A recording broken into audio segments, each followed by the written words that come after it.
Hey guys, ಎಲ್ಲರಿಗೂ ನಮಸ್ಕಾರ. Welcome back to Sagar stories.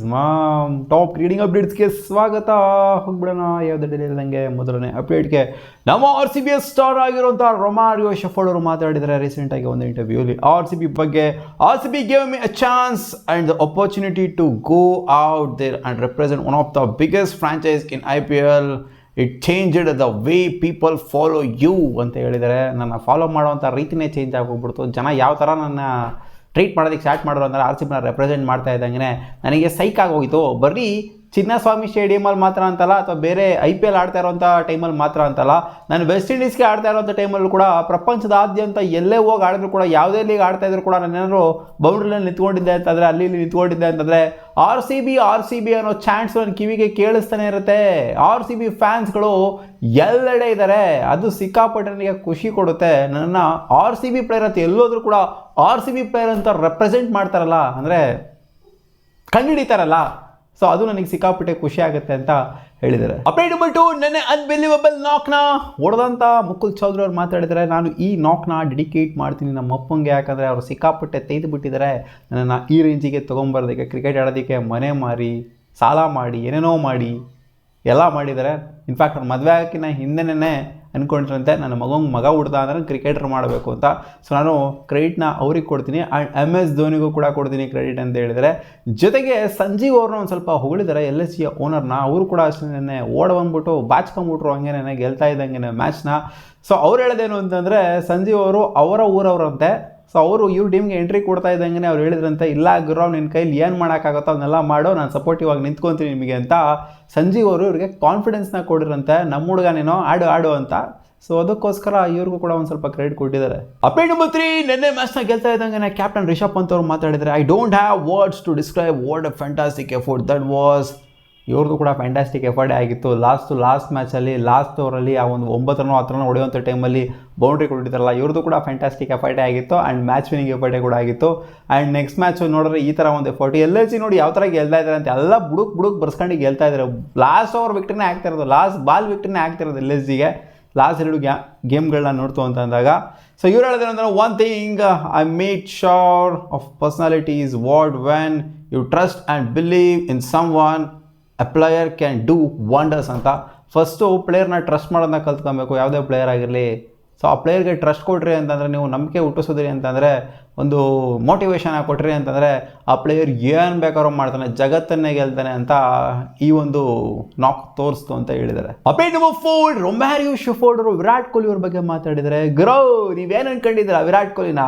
ನೀವು ಆನ್ ಫೀಲ್ಡ್ ನೋಡೋ ವಿರಾಟ್ ಕೊಹ್ಲಿನ ಬೇರೆ, ಆಫ್ ದ ಫೀಲ್ಡ್ ಇರೋ ವಿರಾಟ್ ಕೊಹ್ಲಿನ ಬೇರೆ. ವಿರಾಟ್ ಕೊಹ್ಲಿ ನೀವು ಆನ್ ದ ಫೀಲ್ಡ್ ನೋಡ್ತಾ ಇರೋಂಥ ಅಗ್ರೆಷನ್ನು, ಆ ಒಂದು ಇಂಟೆನ್ಸಿಟಿ, ಆ ಒಂದು ಎಂತೂಸಿಯಾಸಮು, ಗ್ರೌಂಡಲ್ಲಿ ಒಂಥರ ರೊಚ್ಚಿಗಳಂಥದ್ದು.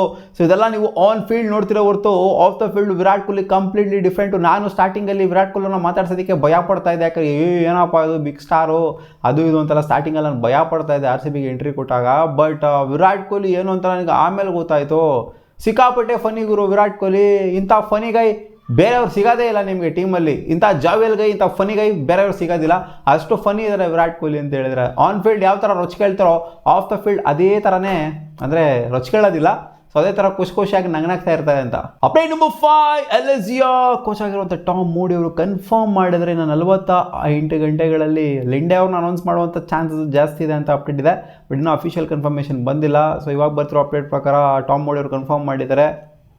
ಹಸರಂಗ ಅವ್ರನ್ನ ಎತ್ತಂಗಡಿ ಮಾಡಿದಾರಂತೆ. ಹಸರಂಗ ಅವರು ಬರೋದಕ್ಕೆ ಆಗೋದಿಲ್ವಂತೆ. ಶ್ರೀಲಂಕನ್ ಬೋರ್ಡ್ ಅವರು ಕ್ಲಿಯರೆನ್ಸ್ನ ಕೊಟ್ಟಿಲ್ವಂತೆ. ಆ್ಯಂಡ್ ಅವ್ರು ಫಿಟ್ಟು ಕೂಡ ಇಲ್ವಂತೆ. ಈ ಸೀಸನ್ನು ಹಸರಂಗ ಅವರು LSG ಜಾಯಿನ್ ಆಗ್ತಾ ಇಲ್ಲ. ಆ್ಯಂಡ್ 48 ಗಂಟೆಗಳಲ್ಲಿ ನಾವು ರಿಪ್ಲೇಸ್ಮೆಂಟ್ನ ಕೂಡ ಅನೌನ್ಸ್ ಮಾಡ್ತೀವಿ ಅಂತ ಕ್ಲಾರಿಟಿನ ಕೊಟ್ಟಿದ್ದಾರೆ. ಹಸರಂಗ ಆಡ್ತಿಲ್ಲ ಅಂತ. Update number 6, Delhi capitals 1-1 ಸೋತಲ್ಲಪ್ಪ. ಅದೇ ಡೇವಿಡ್ ಮಿಲ್ಲರ್ ಓಡಲಿಲ್ವಲ್ಲ, ಆ ಮ್ಯಾಚ್ ಬಗ್ಗೆ ಮಾತಾಡಿದರೆ. GTಯ ಮೈನ್ ಪ್ಲೇಯರ್ ಆಗಿರುವಂಥ ರಶೀದ್ ಖಾನ್ ಅವರು ಸಮೀರ್ ರಿಜ್ವಿಯ ವಿಕೆಟ್ ಎತ್ತಿದ್ದು ಸಿಕ್ಕಾಪಟ್ಟೆ ಇಂಪಾರ್ಟೆಂಟ್ ಆಗಿತ್ತು. ಯಾಕಂದರೆ 2 ಮ್ಯಾಚು ಗೆಲ್ಸಿದ್ರು ಡೆಲ್ಲಿ ಕ್ಯಾಪಿಟಲ್ಸ್. ಯಾರು ಅಂದರೆ ಸಮೀರ್ ರಿಜ್ವಿನೇ ನಿಂತ್ಕೊಂಡು ಗೆಲ್ಸಿರೋದು. ಸೊ ಅವರ ವಿಕೆಟ್ ನಾನು ಎತ್ತಿದ್ನಲ್ಲ, ಅದು ನನಗೆ ಸಿಕ್ಕಾಪಟ್ಟೆ ಸೈಕ್ ಆಗೋತು. ಸೈಕ್ ಮೂಮೆಂಟ್ ಅಂತಂದರೆ ಅದೇ ನನಗೆ. ಆ ಥರ ಒಂದು ಡೆಲಿವರಿನ ನಾನು ಹಿಂದೆ ಬೇಜಾನ್ ಬಿಡ್ತಾ ಇದ್ದೆ, ಹಿಂದೆ ಬೇಜಾನ್ ಜನ ಔಟ್ ಆಗೋರು. ಬಟ್ ಆ ಥರ ಡೆಲಿವರಿ ನಾನು ಇವಾಗ ಬಿಟ್ನಲ್ಲ, ಅದು ಸಿಕ್ಕಾಪಟ್ಟೆ ವರ್ಷ ಆದ ನಂತರ ನಾನು ನನ್ನ ಒಂದು ಡೆಲಿವರಿಗೆ ಇಲ್ಲಾಗಿರೋ ಸೈಕ್ ಬಾಲ್ ಇದು ನಜ್ಜಿ ಇದ್ದಾಗಿರೋ ವಿಕೆಟ್ ಅಂದರೆ ಹಿಂದೆ ನೋಡ್ತಿದ್ವಿ ರಶೀದ್ ಖಾನ್ ಅವರು ನುಕ್ಕೊಂಡು, ರಶೀದ್ ಖಾನ್ ಬೌಲಿಂಗ್ ಮಾಡ್ತಾರೆ ಅಂದರೆ ನುಕ್ಕೊಂಡು ಕಾಲ್ ಮಧ್ಯೆ ಬ್ಯಾಟ್ ಮಧ್ಯೆ ನುಕ್ಕೊಂಡು ಹೋಗಿ ಬೋಲ್ಡ್ ಹೊಡೆಯೋದನ್ನ ನೋಡಿರ್ತಿದ್ವಿ. ಬಟ್ ರೀಸೆಂಟಾಗಿ ಬ್ರಫ್ ಮಾಡೋದಕ್ಕೆ ಆಗ್ತಿರಲಿಲ್ಲ ಅವ್ರಿಗೆ. ಬಟ್ ಈ ಮ್ಯಾಚು ಸಖತ್ತಾಗಿ ಬ್ಲಫ್ ಮಾಡಿದೆ. ನನ್ನ ಹಳೆ ಮೆಮೊರೀಸ್ಗಳೆಲ್ಲ ಮತ್ತೆ ವಾಪಸ್ ಬಂದ್ಬಿಡ್ತು. ಆ ಸಮೀರ್ ರಿಜ್ವಿ ಅವರ ವಿಕೆಟ್ ಎತ್ತುತ್ತಾ ಇದ್ದಂಗೆ ಅಂತ ಹೇಳ್ಬಿಟ್ಟಿದ್ದಾರೆ. Update number 7. ಒಂದು ನಾವು ನೋಟಿಸ್ ಮಾಡಬೇಕಾಗಿರೋದು ಏನು ಅಂತಾರೆ, ನಿನ್ನೆ ಮ್ಯಾಚಲ್ಲಿ ಆವೇಶ್ ಖಾನ್ ಇದ್ರು, ಲಾಸ್ಟ್ ಓವರಲ್ಲಿ ಸಿಂಗಲ್ ತೊಗೊಂಡ್ರು ಮೊದಲನೇ ಬಾಲು. ಸೊ ಲಾಸ್ಟ್ ಓವರಲ್ಲಿ ಬ್ಯಾಟಿಂಗ್ ಆಡುವಂಥ ಟೈಮಲ್ಲಿ ಆವೇಶ್ ಖಾನ್ ಏನು ಮಾಡ್ತಾರೆ ಅಂತ ಅಂದರೆ, ಹೌದು RCB ಅಗೇನ್ಸ್ಟು ಆ ಹೆಲ್ಮೆಟ್ನ ಹೊಡೆದಾಕ್ದಂಥ ಸೀನು, ಹೆಲ್ಮೆಟ್ನ ನೆಲಕ್ಕೆ ತೆಂಗಿಗೆ ಹೊಡೆದಂಥ ಸೀನು ಆದ ನಂತರ ಅವ್ರಿಗೆ ಏನೇನು ಆಯಿತು ಅಂತ ಲೈಫಲ್ಲಿ ಗೊತ್ತು. ಆ್ಯಂಡ್ ಯಾರ ಫ್ಯಾನ್ಸ್ಗಳಿಗೆ ನೀವು ಸಿಕ್ಕಾಪಟ್ಟೆ ಹೆದರ್ಕೊಂತೀರ ಅಂದರೆ ಅವ್ರು ಹೇಳಿದ್ದಾರೆ RCB ಫ್ಯಾನ್ಸ್ಗೆ ನಾನು ಸಿಕ್ಕಾಪಟ್ಟೆ ಹೆದರ್ಕೊಳ್ಳೋದು ಅಂತ. ಆ ಥರ ಮಾಡಿ ಇಟ್ಬಿಟ್ಟಿದ್ರು RCB ಫ್ಯಾನ್ಸ್ಗಳು ಅವ್ರಿಗೆ. ಹೆಲ್ಮೆಟ್ ವಿಚಾರದಲ್ಲಿ ನಜ್ಜಿ ಸಿಕ್ಕಾಪಟ್ಟೆ ಟ್ರೋಲ್ಗಳು ಮಾಡಾಕ್ಬಿಟ್ಟಿದ್ರು. ಸೊ ನೋಡಿ ಹೆಂಗಿದೆ ಅಂತ. ಅದಾದ ನಂತರ ಅವ್ರು ಲಾಸ್ಟ್ ಓವರ್ ಬ್ಯಾಟಿಂಗ್ ಆಡ್ತಾ ಇದ್ದಾರೆ ಅಂದರೆ, ನಾನ್ ಸ್ಟ್ರೈಕರ್ ಎಂಡಲ್ಲಿ ಇದ್ದಾರೆ ಅಂತಂದರೆ ಅವ್ರ ತಲೆಯಲ್ಲಿ ಹೆಲ್ಮೆಟ್ ಇರೋದಿಲ್ಲ. ನೋಡಿ ಇದು ಬರೀ ಒಂದು ಮ್ಯಾಚ್ ಅಂತ ಅಂದ್ಕೊಂಡಿದ್ವಿ, ಬಟ್ ಇಲ್ಲ, ಆ ಥರ ಇಲ್ಲ. ನೋಡಿ ಈ ಥರ ಕ್ರೂಷಿಯಲ್ ಟೈಮ್ ಅಂತ ಬಂದಾಗ, ಮ್ಯಾಚ್ ವಿನ್ ಆಗುವಂಥ ಟೈಮ್ ಇದೆ ಅಂತಂದರೆ, ಜಸ್ಟ್ ಅವರಿಂದ ರನ್ ಎಕ್ಸ್ಪೆಕ್ಟ್ ಮಾಡ್ತಾ ಇದ್ದಾರೆ ಅಂತ ಅಂದಾಗ ಅವ್ರು ಖಂಡಿತ ಹೆಲ್ಮೆಟ್ ಹಾಕೊಳ್ಳೋದಿಲ್ಲ. ಅದು RCB ಮ್ಯಾಚ್ನ ಲಾಸ್ಟ್ ಆಗಿ ಹೋಗ್ಬಿಟ್ಟಿದೆ. ನಿನ್ನೆ ಮ್ಯಾಚು ಕೂಡ ಅಷ್ಟೇ, ಅವ್ರು ಹೆಲ್ಮೆಟ್ ಹಾಕಿರಲಿಲ್ಲ ಲಾಸ್ಟ್ ರನ್ ತೊಗೊಳ್ಳೋಂಥ ಟೈಮಲ್ಲಿ. ಗಮನಿಸಿದ್ದೀರಾ ಅಂತಂದರೆ, ಏನೋ ಜೋಶಲ್ಲಿ ಹೆಲ್ಮೆಟ್ ಕಿತ್ಬಿಟ್ಟು ಎಸ್ಬಿಡ್ತೀನಿ ಕೆಳಗಡೆ ಮತ್ತೆ ಅಂತ ಅವ್ರು ಹೆಲ್ಮೆಟ್ನ ತೆಗ್ಬಿಟ್ಟು ಸೈಡ್ಗೆ ಇಟ್ಬಿಟ್ಟು ಬರ್ತಾರೆ ಅಲ್ಲಿ. Update number 8. ನಿನ್ನೆ ಮ್ಯಾಚಲ್ಲಿ ಇವರು ರಾತೆ ಅವರು ಒಂದು ಕ್ಯಾಚ್ನ ತಾಕೊಂಡ್ರಲ್ಲಪ್ಪ, ಇವ್ರದ್ದು ಫಿನ್ನಾಲ್ ಅವ್ರದ್ದು. ಆ ಕ್ಯಾಚು ಸಿಕ್ಕಾಪಟ್ಟೆ ಇಶ್ಯೂಗಳನ್ನ ಕ್ರಿಯೇಟ್ ಮಾಡಿಬಿಡ್ತು ಸೋಷಿಯಲ್ ಮೀಡಿಯಾದಲ್ಲಿ ಮಾತ್ರ ಅಂತಲ್ಲ, ಮ್ಯಾಚಲ್ಲೇ ಇನ್ಫ್ಯಾಕ್ಟ್ ಕಾಮೆಂಟೇಟರ್ಸ್ ಎಲ್ಲ ಮಾತಾಡ್ತಾಯಿದ್ರು, ಗುರು ಇದು ಔಟ್ ಇಲ್ಲ ಗುರು, ಏನೋ ಗುರು ಔಟ್ ಕೊಡ್ತಾ ಇದೆಯಾ, ಅಂಪೈರ್ಗೆ ಅಂತ ತಲೆಗೆಲ್ಲ ಕೆಟ್ಟಾಯ್ತಾ, ಅದು ಇದು ನೀಟಾಗಿ ಯಾಕೆ ನೋಡ್ತಾ ಇಲ್ಲ, ಡೀಟೇಲಾಗಿ ಯಾಕೆ ನೋಡ್ತಾ ಇಲ್ಲ, ಅರ್ಲಿ ಡಿಸಿಷನ್ನು ಕ್ವಿಕ್ ಡಿಸಿಷನ್ ಅಗತ್ಯತೆ ಇದೆಯಾ, ಸ್ವಲ್ಪ ಡೀಟೇಲಾಗಿ ನೋಡ್ತು ಅಂದರೆ ಏನಕ್ಕೆ ನಮಗೆ ಕಾಣಿಸ್ತಾ ಇದೆ, ಅವ್ರಿಗೇನೆ ಕಾಣಿಸ್ತಾ ಇಲ್ಲ, ಡೀಟೇಲಾಗಿ ನೋಡೋ ಅವಶ್ಯಕತೆಯೂ ಇಲ್ಲ, ಅಲ್ಲಿ ಕಣ್ಣು ಮುಂದೆ ಕಡ್ದಂಗೆ ಕಾಣಿಸ್ತಾ ಇದೆ ಅಲ್ಲಿ, ಏನು ಗುರು ನಿಮ್ಮದು ಅಂತ ಎಲ್ಲ ಸಿಕ್ಕಾಪಟ್ಟೆ ಸೀನ್ಸ್ಗಳು ರೈಸ್ ಆಗೋಗ್ಬಿಡ್ತು. ಸೊ ಅಲ್ಲಿದ್ದಂಥ ಬೌಂಡ್ರಿನಲ್ಲಿ ಇದ್ದಂಥ ಪ್ಲೇಯರ್ಸ್ಗಳೇನಿದ್ದಾರೆ ಅಂದರೆ LSG ಪ್ಲೇಯರ್ಸ್ಗಳೇ, ಸೊ ಅವ್ರಿಗೆ ಕಾಣಿಸ್ತಾ ಇತ್ತು ಅಲ್ಲಿ, ಅವ್ರು ತುಳಿದ್ಬಿಟ್ಟ ಬಿಡೋಗೋರು ಅಂತ ಅಂದ್ಕೊಂಡಿದ್ರು. ಇನ್ಫ್ಯಾಕ್ಟ್ ಅವ್ರ ಮುಖದಲ್ಲೂ ಕೂಡ ಇವರು ಯಾರಪ್ಪ ಅವ್ರು ರಾತೆ ಅವ್ರ ಮುಖದಲ್ಲೂ ಕೂಡ ಒಂದು ಕಾನ್ಫಿಡೆನ್ಸ್ ಅನ್ನೋದು ಇರಲಿಲ್ಲ, ಅವ್ರಿಗೂ ಗೊತ್ತಿತ್ತು ತುಳಿದ್ಬಿಟ್ಟೆ ಅಂತ. ಬಟ್ ಆದರೂ ಕೂಡ ಒಂಥರ ಫೇರ್ ಪ್ಲೇ ಅನ್ನೋ ಥರ ಏನಿದೆ, ಒಂಥರ ಸ್ಪಿರಿಟ್ ಆಫ್ ದ ಗೇಮ್ ಅನ್ನೋ ಥರ ಏನಿರುತ್ತೆ, ಸೊ ಅದಕ್ಕೆ ಪ್ಲೇಯರ್ಗಳು ಮರ್ಯಾದೆ ಕೊಡ್ತಾ ಇಲ್ಲ, ಒಂಥರ ಮಕ್ಕರ್ ಮಾಡೋದಕ್ಕೆ ನೋಡ್ತಾ ಇದ್ದಾರೆ ಅಲ್ಲಿ. ಫೇರ್ ಪ್ಲೇ ಅನ್ನೋದು ನೋಡಿ, ಫೇರ್ ಪ್ಲೇ ಲಾಸ್ಟಲ್ಲಿ ಇದ್ದಾರೆ ಇವಾಗ. ಫೇರ್ ಪ್ಲೇ ಅವಾರ್ಡ್ ಅದನ್ನು ಸುಮ್ಮನೆ ಒಂಥರ ಆಟಕೊಂಡು ಲೆಕ್ಕಕ್ಕಿಲ್ದಿರೋ ಅವಾರ್ಡ್ ಅಂತ ಅಂದ್ಕೊಳ್ಳಿ, ಬಟ್ ಫೇರ್ ಪ್ಲೇ ಯಾರಿಗೂ ಬೇಡವಾ ಇಲ್ಲಿ? ಕ್ರಿಕೆಟ್ನ ಕೀರ್ತಿ ಪತಾಕೆನ ಎತ್ತಿ ಯಾರು ಹಿಡಿಯಲ್ವಾ ನೀವು ಇಲ್ಲಿ?